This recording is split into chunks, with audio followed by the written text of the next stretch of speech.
Welcome to 99th Monkey Liberty News for Tuesday, December 10th, 2013. Beginning today is a video, 30 Little Known Facts About America. This isn't new. It's from February 15th, 2008, but I came across it yesterday and it is helpful and has a lot of great information, so I wanted to mention it. And one of the interesting things that Benjamin Fulford had in his blog yesterday had to do with Caroline Kennedy being the ambassador to Japan and having this, Freemason handshake with the leader of Japan. And Benjamin Fulford read a lot into it, believing that it indicated that agreements have been made, and it was an optimistic Fulford blog. He said that negotiations are underway and that we're going to soon see a U.S. Republic restored and a global financial reset. So I'm not holding my breath, but I do believe that it is coming. And Fulford had a couple links, and one of the links that he had to do with this Masonic handshake. I thought that some people just might find it interesting, and there are some videos here, and there are actually two videos. One that I thought was kind of interesting was a video that was represented as being an Illuminati training video. It was very well done, and I was interested, caught my eye. But it didn't sit quite right. Why would they have a training video? I mean, if we read about the Illuminati, we believe that they have these meetings in the dead of night, again at like 2 a.m. and they're extensive training meetings. So why would they have a training video, right? So I just clicked around and found this video from Mark Dice, leaked Illuminati training video debunked. And this is an interesting video, and the original that is a hoax, if you want to call it a hoax, is also an interesting video. It's helpful, I think, to look at things from a lot of different sides. And Mark Dice looks at this from a side, and the faked training video looks at it from a side. And I think that we can glean some wisdom from watching a couple of these. This is an article that I saw yesterday, how the local cops are spying on your cell phones. And they have these giant towers where they can collect information. You probably have heard of that, but I just wanted to include this because I thought that it seemed relevant to what is going on in our world. And this is a tragic story of something that is going on in our world. It's almost unbelievable when you hear the story. This is from the freethoughtproject.com. And "Oh, you're gonna shoot me?" Last words of former valedictorian shot to death by police officer. And he was, I guess the police officer felt that he was being disrespectful. And he had the man kneel down and he shot him and killed him. Yes, this is America. And I've lost my flash. I think I've overwhelmed my system a little bit because I have a lot of tabs open. But this video is a clip from a film called What the Bleep Do We Know, a 2004 film that combines a number of factors that pose a connection between quantum physics and consciousness. And this is a 3-minute clip of how thoughts and words affect water. And the article is on collectiveevolution.com. No, I don't believe in evolution, but I do believe that I don't believe in the theory of evolution as far as we were descended from apes, but I do believe that we change. And that even, there's a Bible verse that says, "Be transformed by the renewing of your mind." And we can change. So, if you want to call that evolution, I have no problem with that.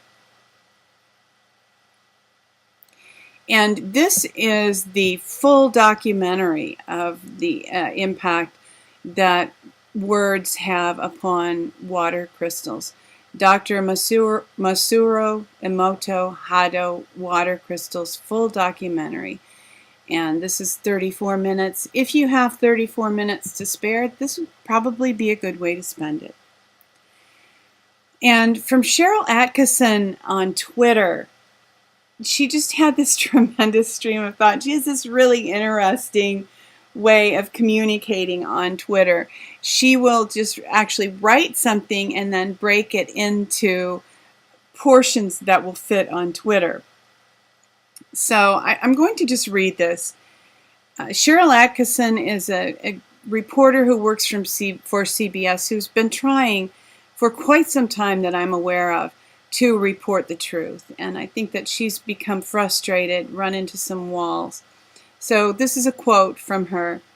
"This isn't directed at any one issue, incident, or player. It's become rampant. Be wary of anyone who promotes censoring a position or on an issue to make people afraid to even discuss it, lest they be labeled.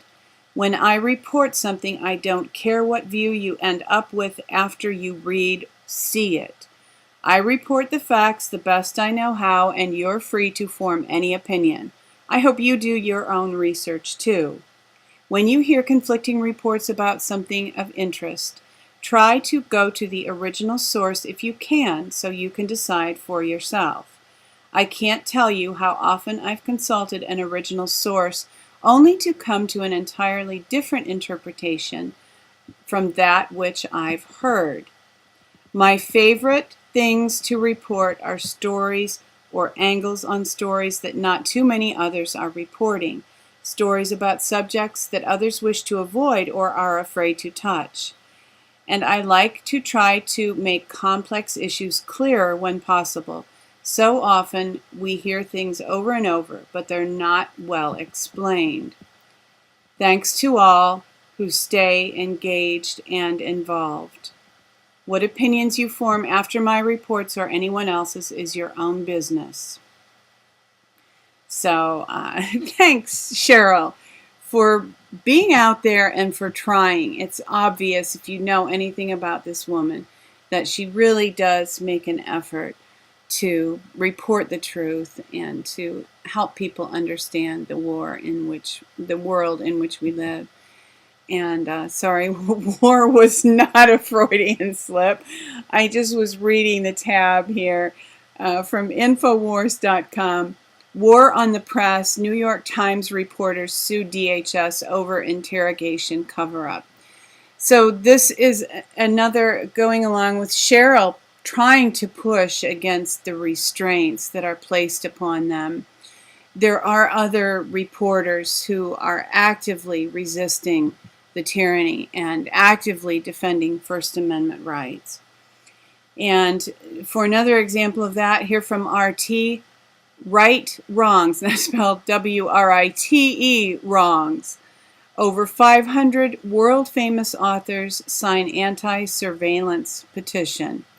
So again, there are people with voices who are pushing to make sure that we are permitted I shouldn't even use that.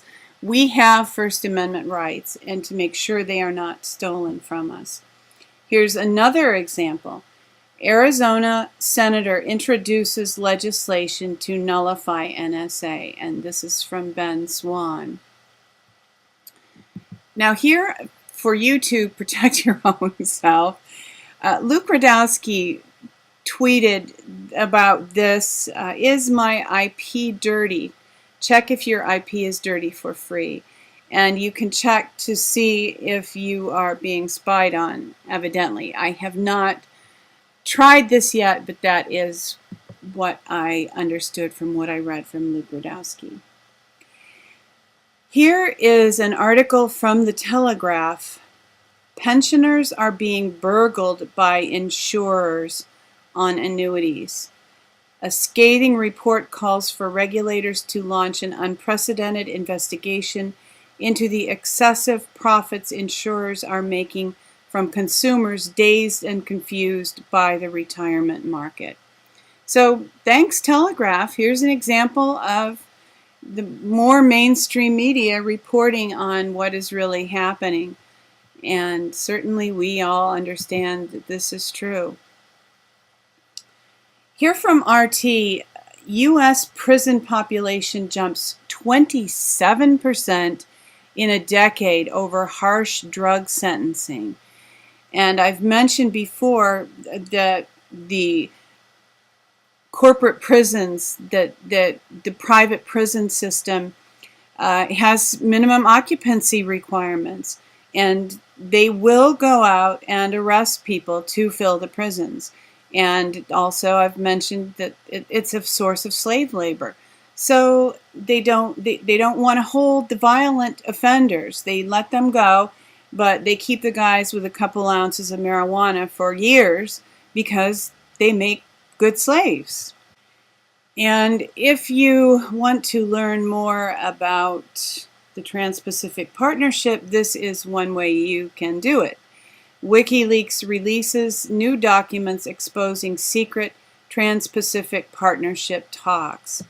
And EFF has a lot of good information about the TPP, as do some other people. But this is some information that has just recently been released. So I thought that some of you might find that interesting. And for our good news of the day, I am citing an InfoWars article. How often do we get our good news from InfoWars? But here it is. Infowars.com, Italian riot police remove helmets, join anti-EU protesters. And again, my Flash player is crashed, so this video image doesn't show. But tremendous news. What good news.